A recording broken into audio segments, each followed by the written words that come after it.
This is Out of the Box with your host, Jonathan Clark. Out of the Box, Sunday nights at 9 on Q1043. Okay, folks, big news. Mick Mars, the co-founder of Mötley Crüe, joins us to talk about a new solo album called, well, I don't think there is really any better name for a new album from Mick Mars, called The Other Side of Mars. That's the first question, Mick, but let me ask you first. How is your health? We're feeling good. We hope you're doing well and healthy. Oh yeah, I'm fine. My AS is what it is. There's nothing I can do about that. I just from the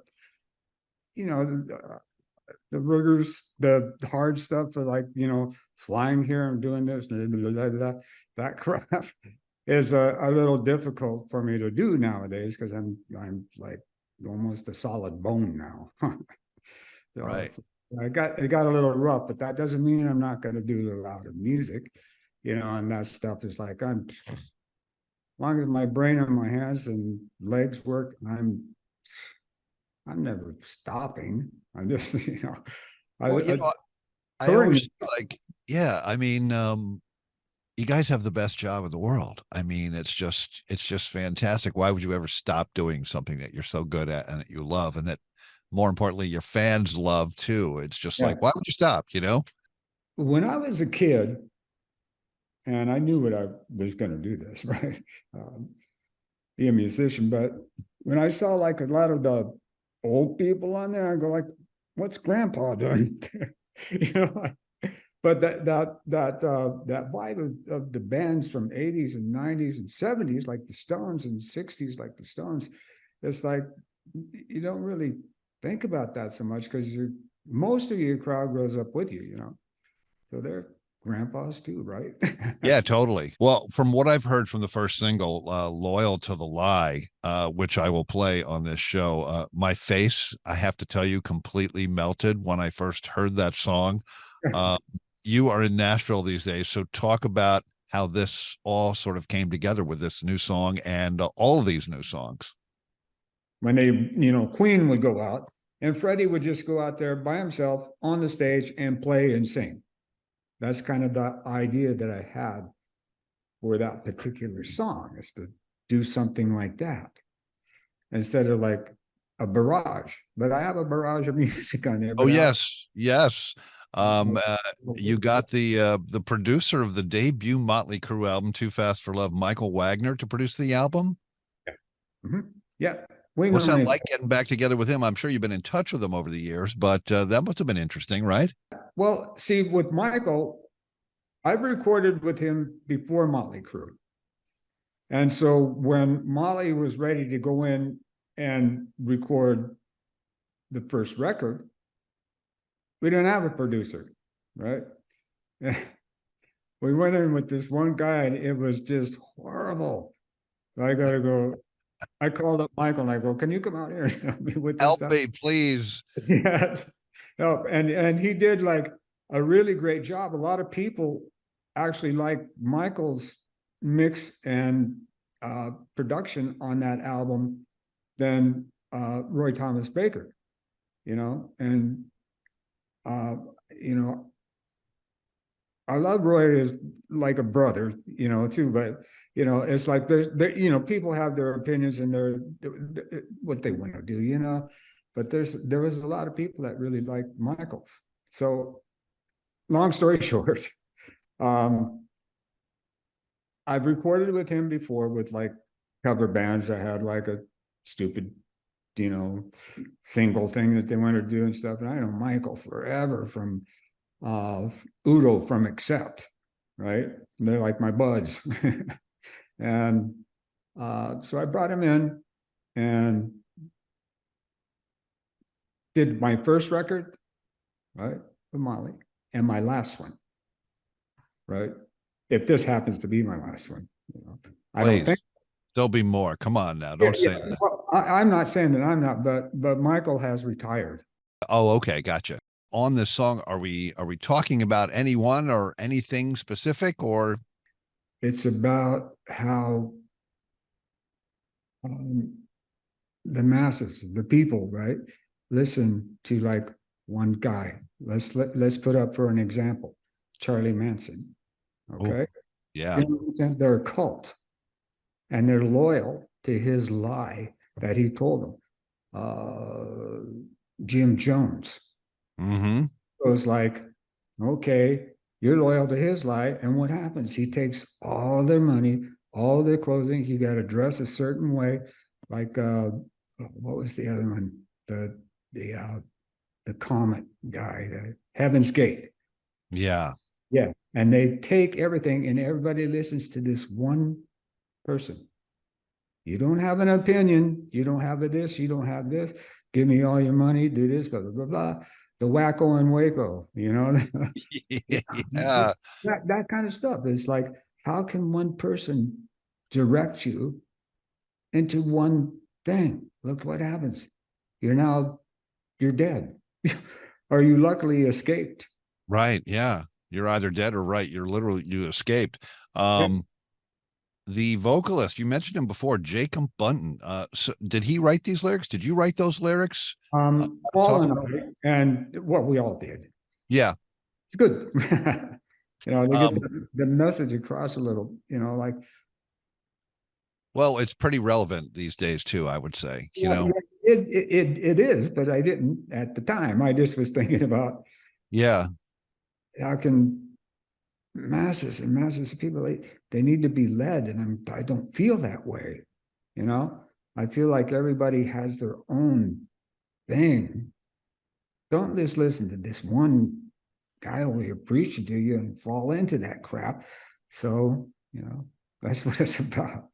The video for the song is fantastic, very intense. Looks like a horror movie too. I love it. That was in my backyard. Oh, that's fantastic.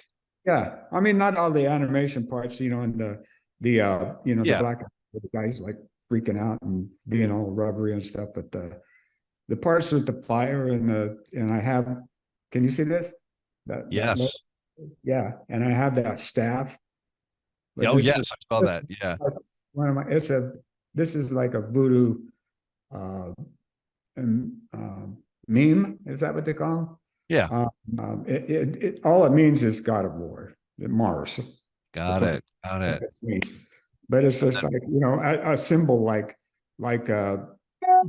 those, you know, that are loyal to that lie. There's like some kind of a symbol. Here's the comet behind the Heaven's Gate guy, and you know, I don't know, just that kind of stuff. It's like bowing down and being fooled by this one idiot.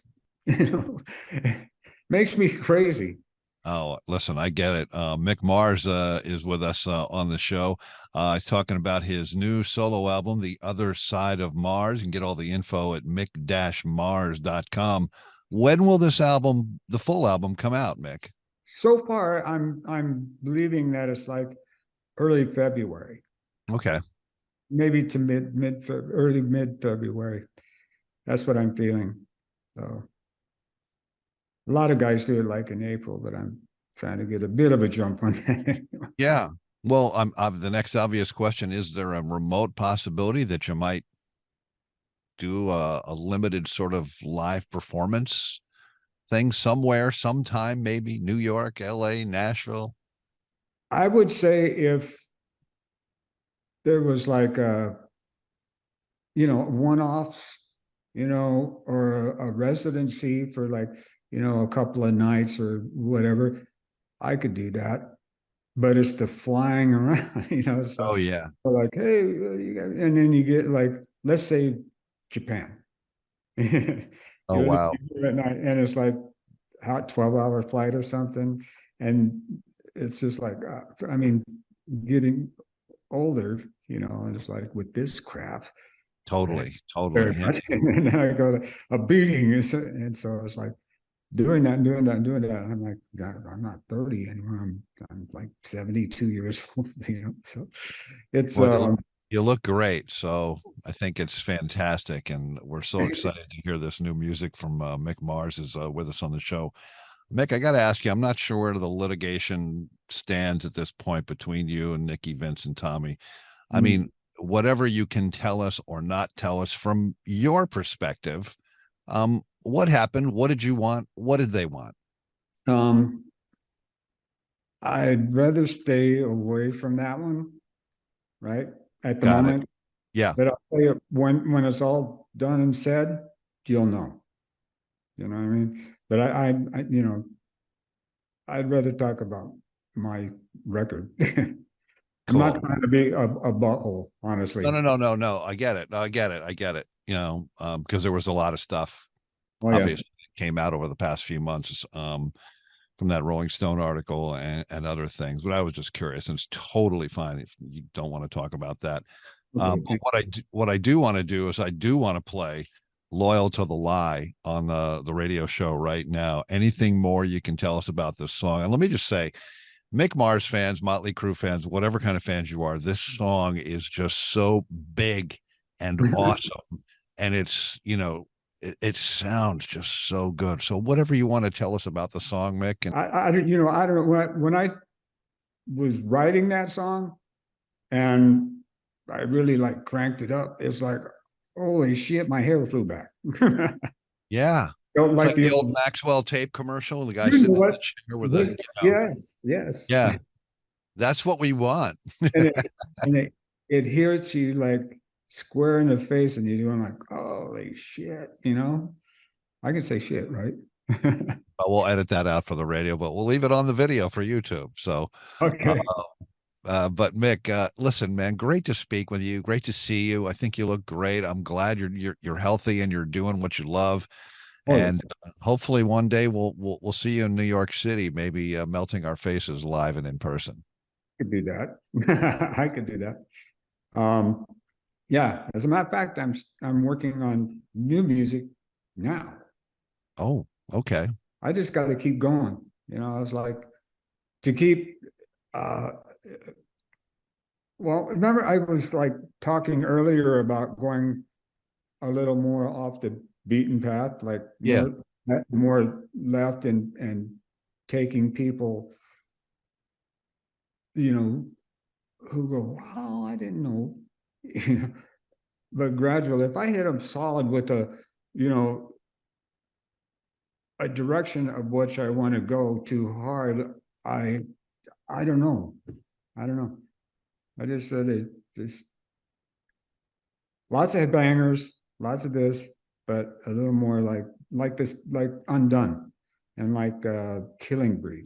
Those are the two that stick out. That's kind of more of a direction I want to go. It's like very musical and cinematic and orchestrated very well, but as well as the careless mash you in the face rock and roll, you know. So yeah. We love it. Yeah. Mick Mars, thank you so much, man. Thank you for having me. This is Out of the Box with your host, Jonathan Clark. Out of the Box, Sunday nights at 9 on Q1043.